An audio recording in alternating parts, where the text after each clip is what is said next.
Hello, hello, welcome. It is Thursday afternoon.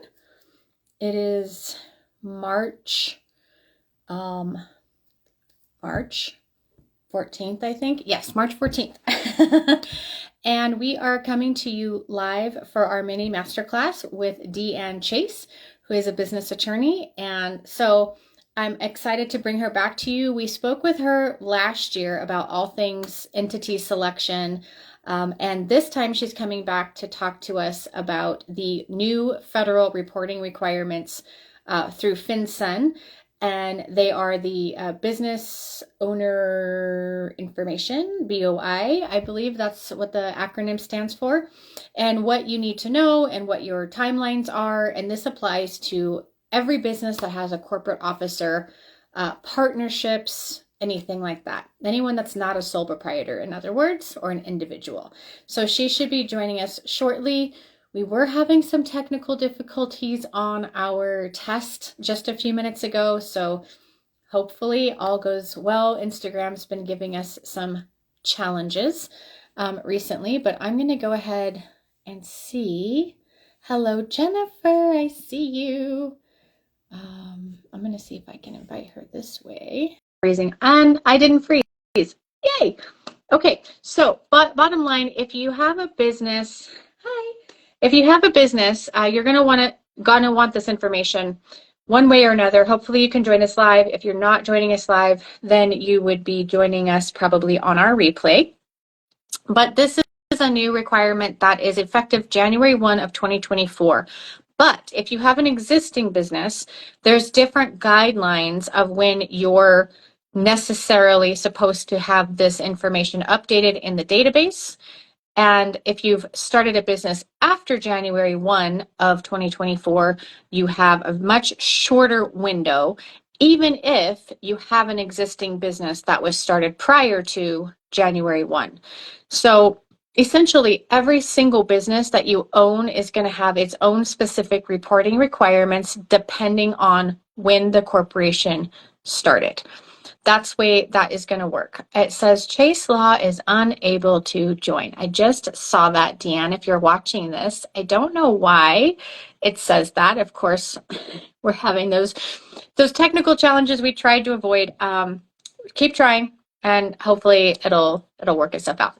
But I know enough to start the conversation and let our viewers know at least that this requirement is to avoid or help try to avoid money laundering, help try to avoid corporations doing funny things with their money and not following the federal guidelines, trafficking, all of those types of things. That is why this has been created. It is not just another attempt to, get your information or look into you, because honestly, they already have it. You have reported as an officer of a corporation already when you formed your corporation. This is just a database that you have to now report to or sign up for. It is really the layman's term for it.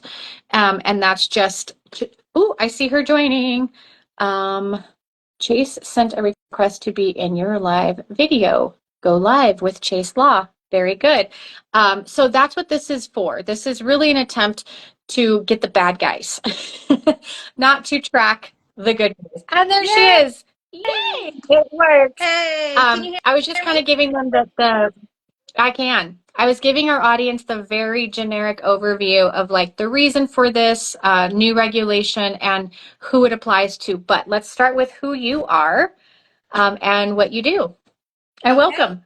Yeah, thanks for having me. And, sorry for the technical difficulties. So I'm Deanne Chase, founder of Chase Law Group. I am an attorney that helps business owners with all their legal paperwork, if you will. And I've been practicing law over 25 years here in Southern California. Yes, very good. And so we're using Deanne now. We're bringing you to our audience because, we love you and we want our audience to know that you're here and what how you can help them. So this is one of the ways you can help them. And I'd love for them to then now hear from you, a business attorney, uh, the logistics of this new regulation and how it applies to them. Sure. Yeah, this has been sort of an interesting venture, shall we, or adventure, I should say, for all of our clients. So all of our clients are small businesses and professional practice owners, and this law kind of came about and really has taken a lot of small businesses by surprise. This Corporate Transparency Act. And there's no like true mechanism really even to communicate to small business owners what it is and what they're required to do. Mm-hmm. But essentially, this is the Corporate Transparency Act. It officially took effect January 1, 2024. And the ostensible purpose of the act is to allow law enforcement and governmental agencies to have knowledge as to who, what are called the quote beneficial owners, right? Term of art, who the Yes. beneficial owners are of LLCs and corporations that are either formed in the United States or foreign entities that are registered to do business in the United States. And so it's it's a transparency measure, allegedly. I love the word allegedly. Yeah. Is there a reason why, because I'm sure our audience would wonder the same questions we've all heard, is there a reason why they can't just already get this information from the corporate um, articles of incorporation? So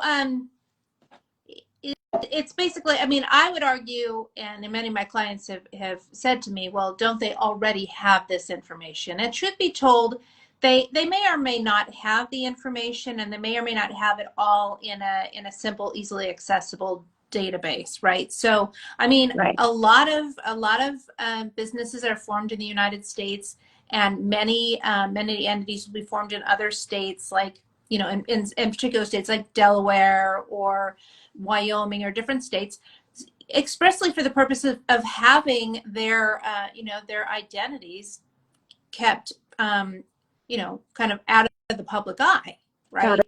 So, but Mm-hmm. but that doesn't mean necessarily that law enforcement agencies wouldn't otherwise have access to this information, right? Because certainly we all know when we file our taxes, the IRS and the taxing authorities know who the owners are. But this is just a means by collecting this database of having the quote beneficial owners accessible to law enforcement and certain banking facilities. It's really kind of a little amorphous as far as who has access to this information and under what circumstances. That seems to be kind of a bit of a moving target. What is the information they need? Meaning the CTA itself. What is that information? What do they want from the Right. business owner?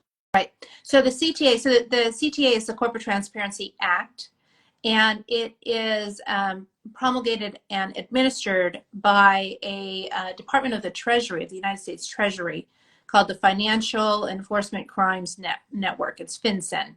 FinCEN. Mm-hmm. Yeah, the Financial Crimes Enforcement Network.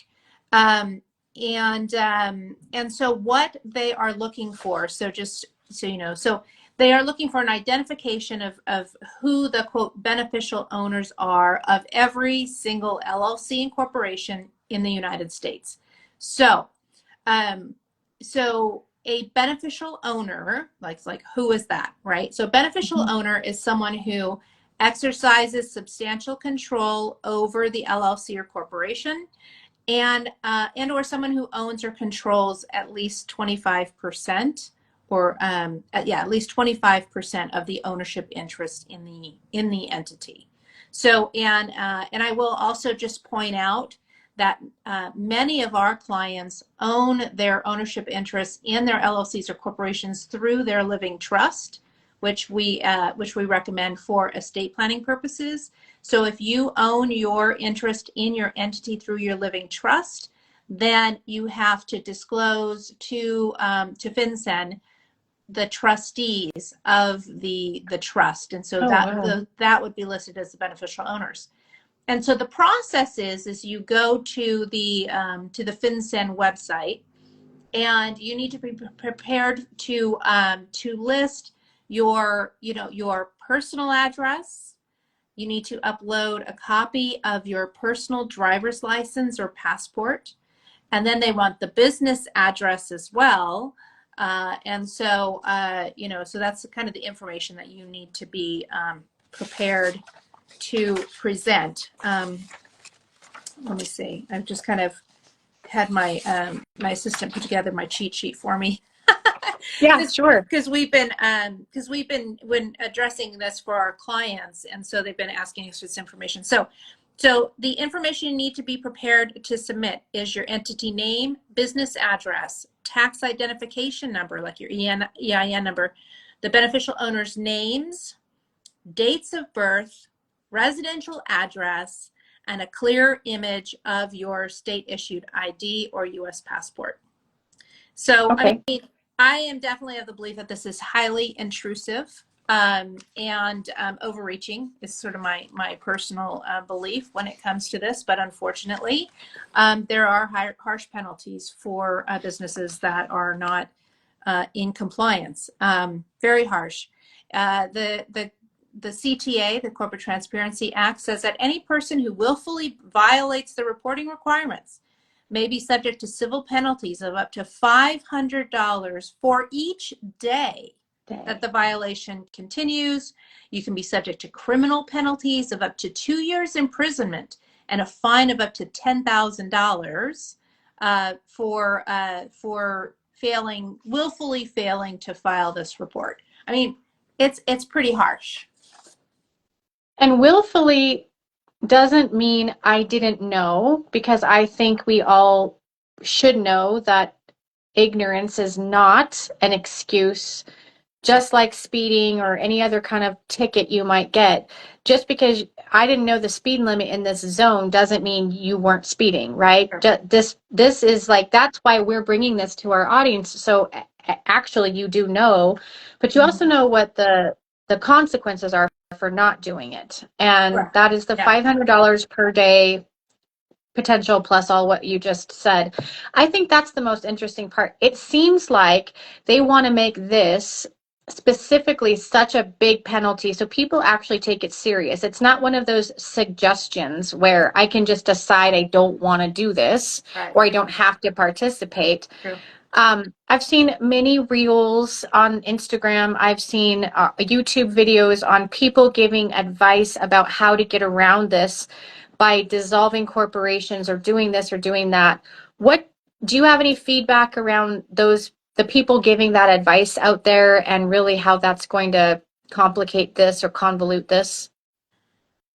Well, I mean, I can't speak to that exactly, but I mean, it's true to say that if you have an LLC or corporation in the United States, you must comply with this statute. Now, there are some exemptions, but again, I really feel like these exemptions are kind of, it seems counterintuitive, let's put it this way, because basically this is a situation where every small business has to comply, but, essentially large corporations, financial agencies, insurance companies, credit unions, banks, they don't need to report. Like if you're a securities reporting issuer, basically meaning that you've issued a stock or you've registered with the securities divisions, then you don't need to comply. So like there are like all these exemptions, but essentially for our purposes, like your clients and my clients, we're just small businesses, right? And I think those entities are already federally regulated. It seems like there's a very common thread there on the ones you just kind of mentioned anyway, and that might be why, because our small businesses aren't federally regulated, where those larger ones could be part of that. Right. Okay. So is this something that a small business owner can do on their own? Do you suggest getting professional guidance? I'm not touching it. I can tell you that we're going to send our customers to you. It's not a service that I want to offer because of the fact that there's such high risk in not complying correctly. I don't want to be the reason that my customers might not get it right, or I might not get it right. is there guidance you can give a small business about if you're going to do this on your own? These are the things you need to look for if they don't want to, engage a professional?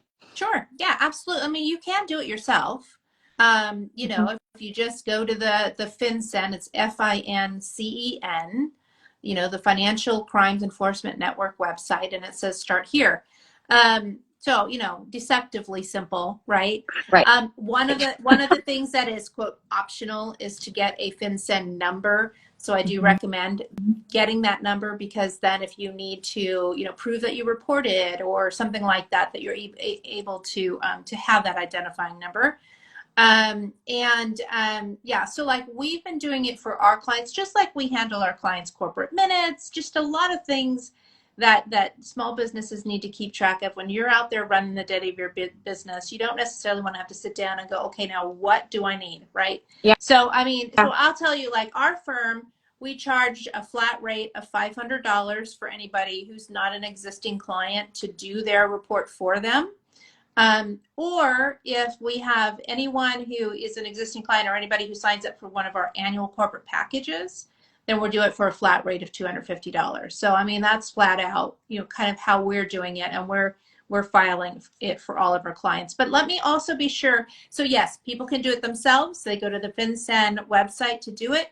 And I want to point out the timeline. Well, a couple things that people are asking me that I want to make sure your audience is aware of.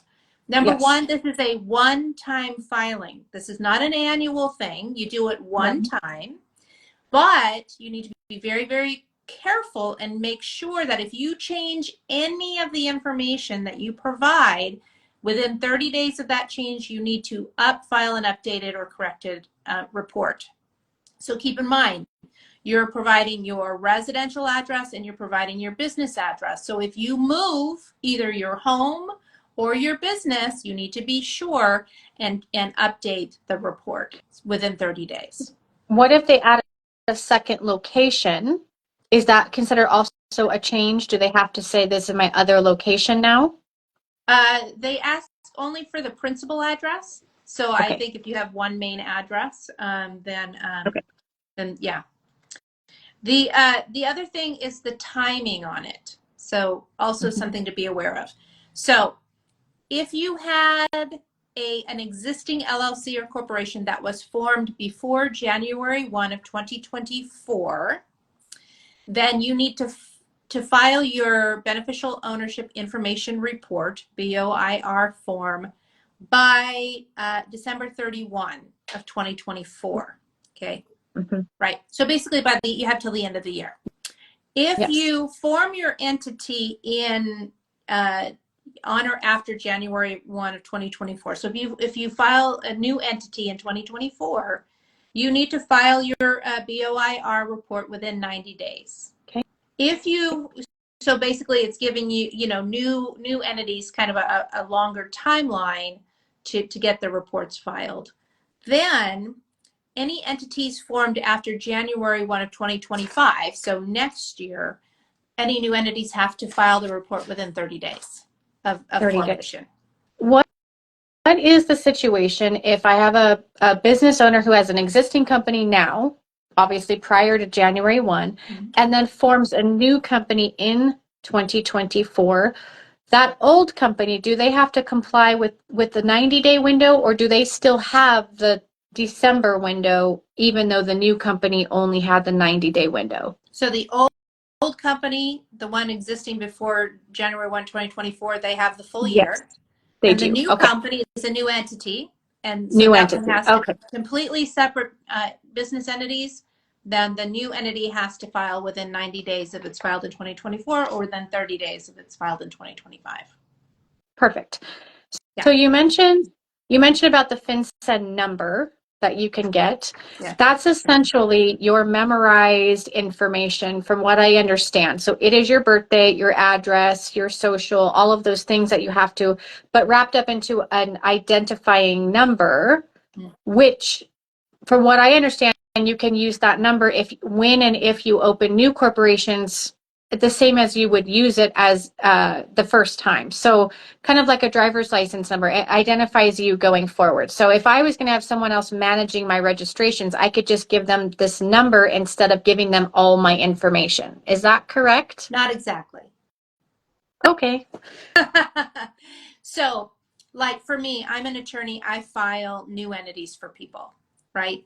So I Mhm. am what's called a company applicant. So since I file new entities for a lot of different people, I got so any new entity has to identify who created their entity, right? So since Okay. I form so many entities for people, I got an individual FinCEN number for me. So Yes. whenever I form a new entity, then me and my staff, we use my personal FinCEN number to Got it. file for other people. Got it. So, but that's a personal, that's called a company applicant number. But if you get a FinCEN number that's tied to your entity, it's only used for that entity. You can't use it Oh, for anything else. So, I'm right. so So, glad I asked that yeah. question. So, like for Yeah. example, I'll use myself as an example. I practice, my law firm is through my law corporation, right? Mhm. So I Mhm. had to file my BOIR form, Beneficial Ownership Information Report, for my law corporation, basically identifying myself as the beneficial owner. And then I had to get another, so I actually have two FinCEN numbers. Uh, and then I had to get an individual FinCEN number for myself as an individual because a company applicant cannot be, even though I practice law through my law corporation and I form entities for my clients through my law corporation, a company Yes. applicant cannot be an individual. So Oh my I gosh. couldn't use my law corporation FinCEN number for when I'm filing new entities for other people. I had to get a Right. personal FinCEN number for myself as an individual that I do Wow. use every time I file a new entity as the company applicant. Got it. Oh, I'm so glad I asked because I had misinformation. Yeah. See, this is why we bring Yeah. I you mean, on.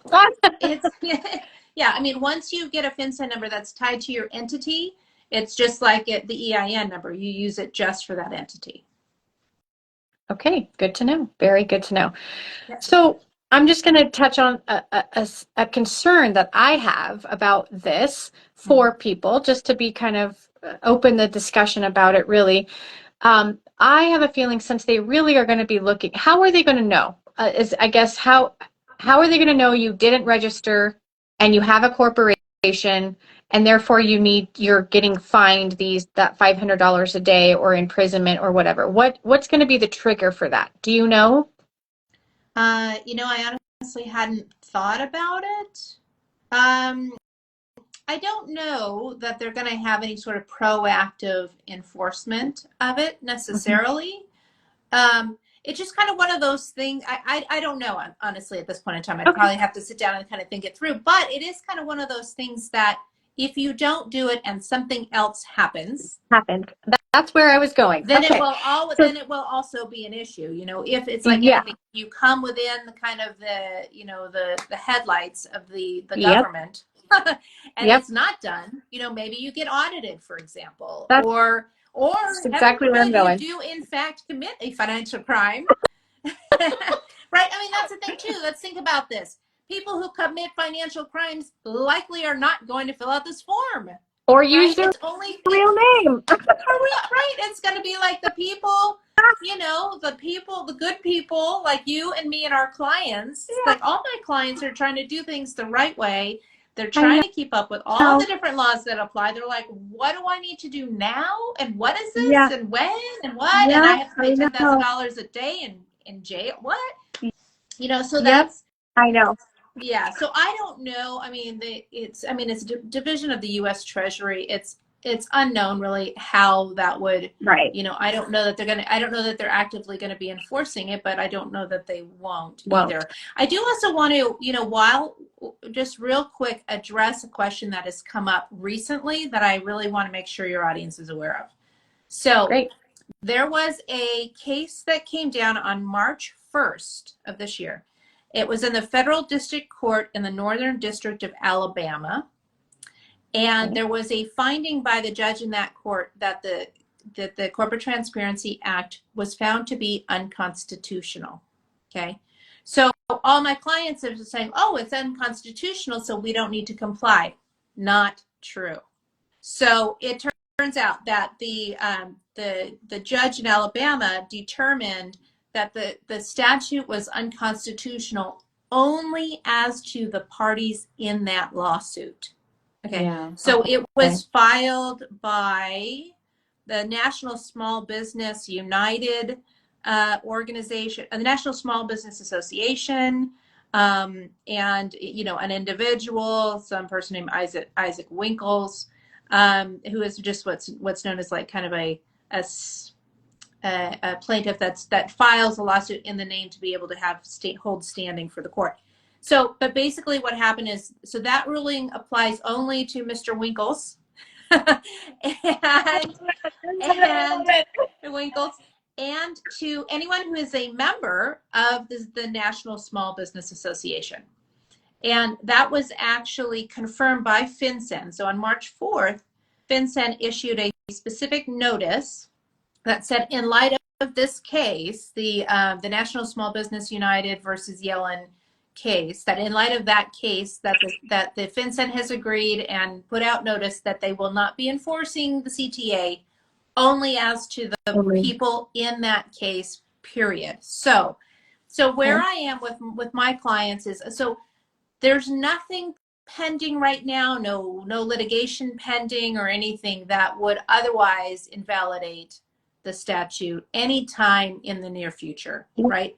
So I have some clients that want to sit back and wait and see what happens, right? They're like, well, let's wait and see before I need to disclose this personal information in some database that, before we know it will be hacked, right? Let's be real. So what we do is, I'm telling my clients, you know what? I don't see any mechanism even within the next several months that's going to invalidate it. So I'm telling my clients to just go ahead and file. But if my clients say they just want to hold off and wait and see, then I'm keeping a list of clients that want to wait and see. And then in December, because it's not due until December 31st. Right. I mean, you have the full year.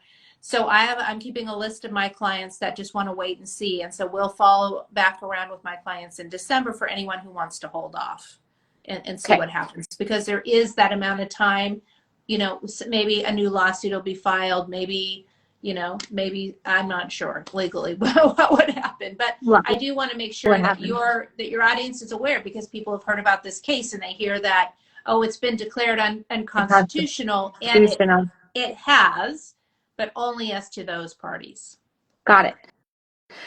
So my point in asking earlier about who's going to manage this, I genuinely believe this will probably not even affect you until you have an audit of some other sort, right? And so your taxes are audited, your corporation is audited, your EDD, you have an employee that's disgruntled, and then, they claim they didn't get their lunch breaks. And so now you're getting an EDD audit, but that leads into your entity type selection, then your corporation. I have a feeling that will be the rabbit hole.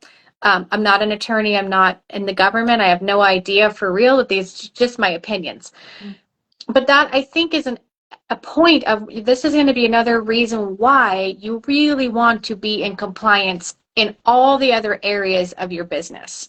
You want to make sure your records are accurate. You want to make sure you're keeping and tracking all of your receipts. You want to make sure that you're doing payroll the way you're supposed to, and giving the breaks and giving the lunches and giving, all of the other things you're supposed to be doing, because one thing will eventually lead to another, or could, and this is such a big fine. You don't want to find yourself in that accidental position because of something unrelated entirely, right? Yeah, and to your point, here's an issue where you just, at this point in time, because it's so new, it's hard to know where it's going to come from.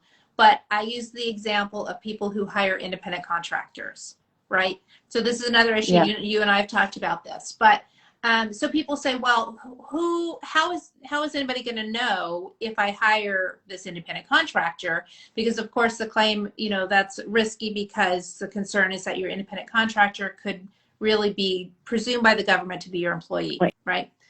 So Mm-hmm. where I tell people that comes from is you might have a random audit, which is random and very low likelihood. You may let go of terminate the relationship with that independent contractor, right? And then all of a sudden they're making a personal claim against you, right? They're all like, they're pissed. Okay, that's another thing. But the way that it actually, you wouldn't otherwise think that it comes to light, is where the person that you've hired as an independent contractor makes an unemployment claim. Yep. And that person, it has nothing against you as the person they were working for, as the company that hired them as the independent contractor. They're just trying to get unemployment. Maybe they don't have enough work, or maybe they worked for you and they don't have any work. So they make an unemployment claim. Yep. And that is how a lot of audits get triggered in California by the Employment Development Department, the EDD, when then all of a sudden your business comes into the headlights of the government. So in this case, you're reporting to, a division of the United States Treasury. It's a federal agency. So to what extent will, if you don't file it on time, will you come to the attention? Of course, there's all these harsh penalties, but also keep in mind, but that's for a quote willful failure to file. So if you don't file and you're into next year, right, you didn't file it and you go, oh, I've now learned that this is a thing, then what the statute says is file it as soon as you know. Like basically, okay, well, that's good to know. Yeah, file it, like even if, for example, you file it and maybe you didn't do it right or you didn't put the right information in, then the statute says as soon as you realize, within 30 days of the time you realize that you didn't fully comply, then you should file what's called a corrected or updated beneficial ownership information report. So awesome. There's a little bit of leeway there, but yeah. But a lot of people don't know that this exists. Yeah, well, that's why we brought you on today. We could probably sit here and talk about this all day long, but we all have other things to go do. So how does anyone get a hold of you? The best way to get a hold of you if they want some guidance and legal expertise around this or anything else for their business? Sure. So they can find me on Instagram. I'm at Chase Law Group. Yes. Or you can follow her here. I think she should be on here. So if you just follow her from this, yes. Follow me at Chase Law Group, and or you can go to my website and request a consultation. And the website is Chase Law MB for Manhattan Beach, because I'm in SoCal. So chaselawmb.com. Great. Perfect. We will post your links and everything in the comments as well, so people can easily find you. This will be on our YouTube page and on our LinkedIn as well. So wherever they find you, that's how they can get a hold of you. They do not have to be in California, though, to engage you, do they? No, and not for the beneficial ownership information report, right? Perfect. All right. Thank you so much. I appreciate your time and expertise. And yeah, so we'll just keep pushing forward with all these new changes. But 90 days is the timeline if you're starting a business in 2024. And December 31st is the timeline if you had an existing business. Just to recap for everybody. Is that correct? Correct. And it's a one-time, it's not an annual filing, it's a one-time thing. Unless you move or change part of the information, of the information you reported. Right, exactly. Yeah. And in summary, it's a one-time thing unless you change anything, and then you have to file a correction within 30 days. Awesome. Thank you, Deanne. We appreciate you. I will see you soon. And thanks, everybody, for watching live or on the replay. All right. Thanks. Take care. All right. Bye. Bye.